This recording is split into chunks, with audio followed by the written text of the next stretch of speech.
sa att du såg någon kom från skogen. Vem var det? Inte fan vet jag. Tänk nu. Hur var det att träffa Torsten igen? Kan du hålla käften nu, Irina? Jag var rädd. Skulle Torsten vara rädd för dig? Tror jag inte. Irina, håll käften snälla. Han tog mig mellan benen. Tryckte sin kulli mot mig.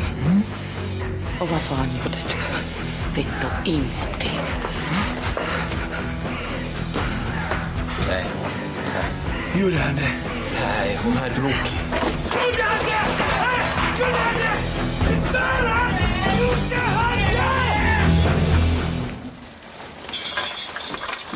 Kom ut, jävla polisfitta! Ut härifrån! Ut! Stick härifrån! Torsten! Torsten! Torsten! Stick härifrån så! Stick! Vad fan ska du göra med den där? Stick din jävel! Stick!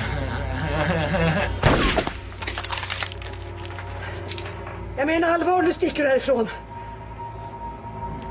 Stick, sa jag! Skjut mig. Hälsa Torsten att han ska ge fan i min fru.